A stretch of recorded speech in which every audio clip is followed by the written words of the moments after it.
going on, y'all? Monday, 3-by, phase 5. All right, we have earned these 3-bys after getting through those 10-bys. And hey, if you're lucky, you might not ever have to do 10-bys again. I haven't talked about that. No. Don't know if it's necessary. We'll see. We'll come back to that later. Cool. All right, so let's go over the starter. This has a lot of circuits in it, but a lot of the circuits repeat. So let's go over starter. You have 20 band pull aparts right here. Lock those armpits down. Pull wide. Don't pull back. We're not squeezing the shoulder blades. We're just pulling as wide as we can, firing those rear delts. So try to keep the shoulder blades still and down. Okay? You got 20 of those. After that, you have a straight arm lat pull. Jamie's here is going to do a hinged over banded version. Ronnie's going to do a dumbbell bench version. Either way, their shoulder blades are apart and they stay apart. If we squeeze our blades together on a straight arm lat pull, then we start activating the shoulders. Okay? So stretch, like you're reaching overhead first thing in the morning. Oh, that big stretch. Oh, you're reaching for the headboard of your bed. Same thing here. Reach, stretch out those lats, then pull the shoulder blades back down and the hands to vertical if you're laying down or to the knees if you're hinged over. Oh. Okay? So we got 10 of these, getting those lats to turn on. All right? Now we're on to our main movement. We have either a chest press variation, could be bench press, could be floor press. If you don't have a bench or you have banged up shoulders, floor press. Either one of those can be done with barbell or dumbbell. Barbell, you go heavy. Dumbbell, you get a lot of range of motion. And then if you're trying to hit that upper chest so you can stack stuff on it. Let's see, can you do it? Can you do it? You did it. Oh, pretty good. Get it? That's not bad. All right, that's an incline. All right, that incline hits that upper chest more. Okay, let's go over technique here. Whichever version of chest press you're doing, you're gonna bring those feet under you a little bit, and you're gonna drive your feet towards the ground. That's gonna engage your hips, create a little arch in your back. That arch is important, so you can pull your shoulder blades down. Okay, without that arch there, your shoulder blades got nowhere to go. Now from here, we are present. Okay. That's the washing machine. So, boom, we're locking those armpits down. Notice that A shape. His elbows are kind of tucked here. They're not up high like that. Aiken. Boom. That has a lot to do with the arch, so he's pulling his blades down. Good. So there's the press. No matter what variation it is, all those setup cues apply, okay? Now if you're doing push-ups, we're going with a deficit. So you're gonna grab a couple of something. Obviously, the higher the deficit is, the more intense it could be. Not will be, but could be. If you're getting deeper into your push-up, you're gonna get a bigger stretch of the chest. So if he can touch his chest to the ground here, he technically could go a little higher. He's gonna tilt them up a little bit more. Boom. Now, if you go too high, you're gonna start recruiting weird musculature, so make sure that you still feel it in the chest and it still feels good and comfy. Good. Okay, so here's a deficit push-up. I still got that A-frame tucked, right? Hands are next to the chest, not the shoulders of the head. Okay, so this is your deficit push-up here. All right, Jamie, doing hip thrusts. There's two ways you can lay on it.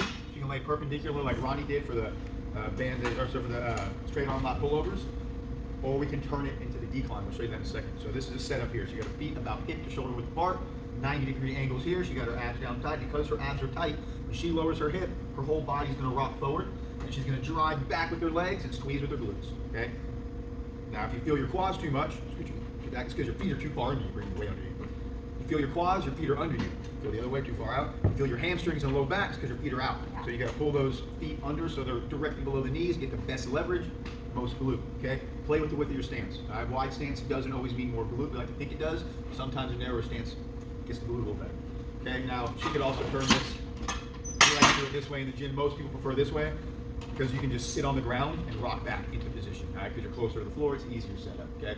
Your choice. All right, so reps. You're doing 4 rounds of either 3, 8, or 12, or a drop set, 12, 10, 8, 5, if you can't decide. You're gonna do 50% of the first round, 60, 70, and 80. All right, every round you're going up 10%, okay? That takes care of your build-up circuit. We're calling it build-up now because you were building up. It's no longer just a starter, it's a build-up, okay? That takes us to our top set circuit. Now this is gonna be different than you're used to.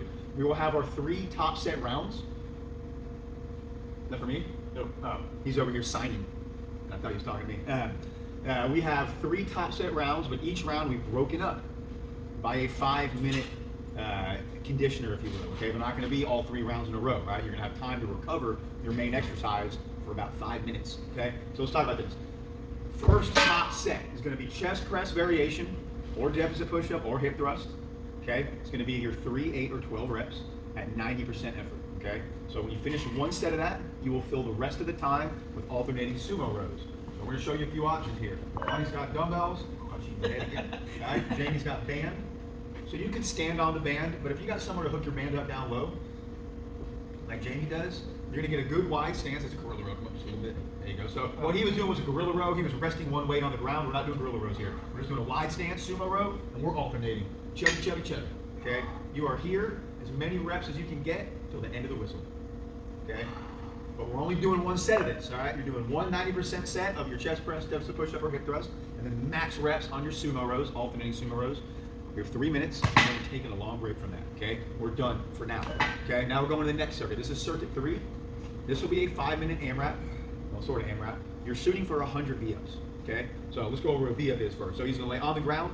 He's going to suck in, lifting his rib cage and a slight arch in the back, and he's gonna drop the rib cage, crunch, and sit up while lifting the legs, okay? The key is that his upper and lower body meet in the middle, so the timing is important. So here's one thing we've learned. If you try to lift your legs too soon, your upper body won't come up, okay? If you get your upper body about halfway up and then lift your legs, it looks like what you see Ronnie doing right here, okay? Everything moves together, but in your head, you gotta get that upper body moving confidently before you lift the legs, okay? So he lays down, sucks in and elongates, and then he crunches and flexes on the way up.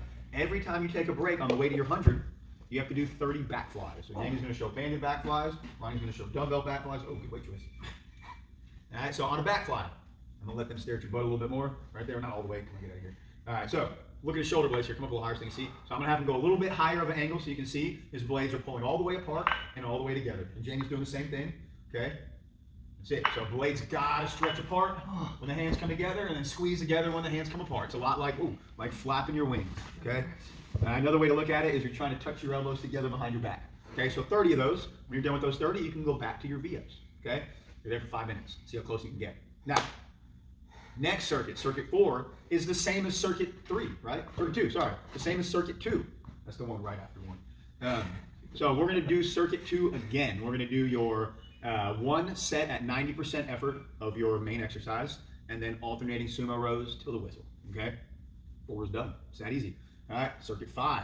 It's the exact same as circuit 3. Back to the V-ups and the back flies. Now, if you finish all 100 reps and your 30 reps of back flies, add a yoga block between your feet. when you get to circuit number 5, you're gonna do it all over again, but add a yoga block. Okay, you're gonna try again, but yoga block it up. All right, the yoga blocks make a big difference for your pelvic floor and your abs. Now, if you didn't finish, pick up where you left off and then try to finish. Try to get to the 100 that you started. 30 back flies, you're taking 5 minutes. Yeah, right. Okay, circuit 5. Same as circuit 3, and we're done. All right. Circuit number 6. This is your third top set round. Okay. So you're going to do your final 90% of your main exercise and your final alternating sumo row burnout. Okay. Those are your 3 top sets. They're normally all on one circuit, spread out and split apart by a little bit of core and conditioning. Okay. A little bit. A little bit. Just A lot of bit. a little bit of time, a lot of bit of reps. All right. So all right, let's go over our 2 finishers. We have a lying thruster, chest dip or boxer squat, and hand release push-up circuit to start with. So lying thrusters here, Jamie will sit on the band and hold the band in hand. Ronnie's gonna anchor his feet. I think Jamie's gonna anchor her feet too. Good, anchoring your feet gives you a little more strength. So the idea is for the pressing movement to start from the floor and help pull you up into your sit-up. So don't sit up and then press and then sit up. There we go. So if you're trying to hit that chest more, go a little wider with your grip and don't let those elbows touch the floor, okay? There you go, that's it. Okay, we have 5 of those. After 5 of those, you're going into chest dips. Ronnie's gonna show you a couple variations, or boxer squats.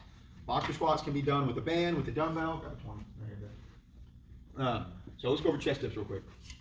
So if you have parallettes, that works. You're gonna put them at an angle, get comfy. You're going to either keep your toes on the ground and let your knees go loose, do a couple of those, or you're gonna pick them up, all right? That's with the knees or feet on the ground. That's with the feet up. Movement's the same. He's leaned over a little bit to get that chest to activate, and a good elbow lockout for the triceps, right? But he's not upright, he's not vertical, shrugging it out, right? He's leaned forward. Lean forward is important to get that chest, all right? And also stretch, go for the deck, okay? So your other option here is if you have a bench, but you don't have parallettes, you're gonna do it here. You're gonna lean into it the same way, put your hands about shoulder width apart, and you're pressing down and together. Kind of press those hands towards one another so you get that chest to activate, okay? Higher bench feels different than a lower bench, okay? All right, either way, you got 10 of those. If you're doing boxer squats, grab a dumbbell, grab a band. So I'm just going to do a couple reps here and let you kind of see the movement. It'll make sense when you see the movement. So you have a standard width on your squat. You're going to squat down a little more to one side, scoop under and back up, and then reverse. You stand all the way up. There you go. Okay, it's like a boxer ducking under a punch, right? Okay, you can even go up on your toe on the leg that you're not standing on, right? To kind of really accent or accentuate that other leg. Okay, so it's a nice smooth movement. Okay, you got 10 of those. All right, your third movement is 15 reps. It's hand release push-up. So Ronnie will show that. We're gonna go back, hands in line with the nipples so we get that A shape. We're gonna squeeze our blades together as we lay on the floor. We're gonna use our rear delts, not our low back. We're not arching our low back. We're using our rear delts to pick the hands up, put them back down, re-engage the abs, push up, pulling the shoulder blades all the way apart at the top. Okay, We got 15 of these. All right, so you're doing lying thrusters, chest dips, or boxer squats, and then hand release push-ups. 5, 10, 15, and this is a 6-minute AMRAP. Run through it. Okay, we're gonna give those muscles a break. We're moving to the next circuit. We're gonna focus on the back. We have overhead, perpendicular, band squat jumps. Okay, so Jamie's got this hooked up here. She has it hooked down low. It's gonna make it a little bit tougher. She's in that overhead position, engaging all these upper back muscles here. Okay, and then lower back muscles there. Oh wait, I missed the back. Here, Ronnie, come here, check it. I was going for the back.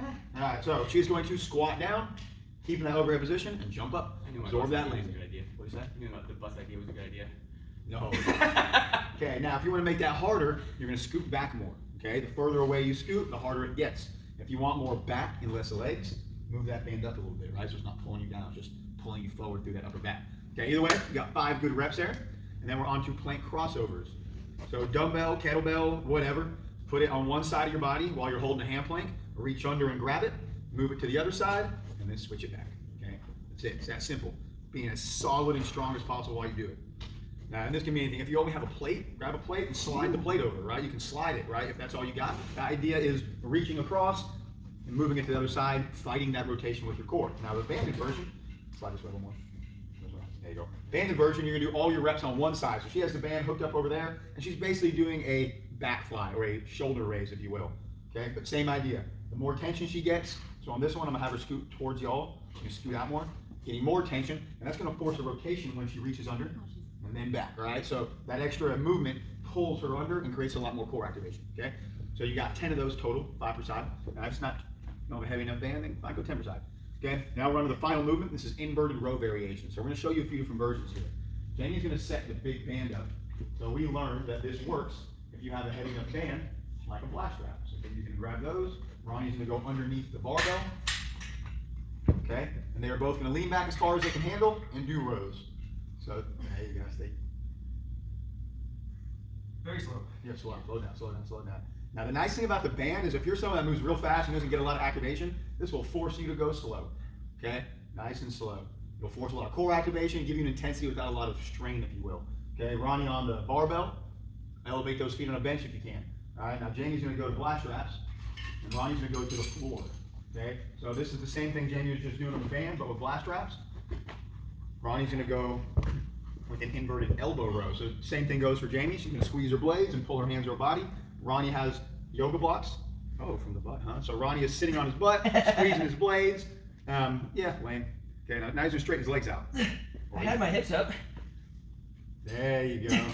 You want a challenge? We give people the option of this in the gym. The strongest guys we got, they run from this. This is hard. So if you want a lot of difficulty without a lot of weight or equipment, this is it. Okay? That's it. Okay? So either way, you're doing 15 of one of these inverted rows. So it's 5 jumps, 10 crossovers, 15 inverted rows, 6-minute AMRAP, done. All right, y'all. Good? Let's do this. Run through it, do your warm up. Here we go.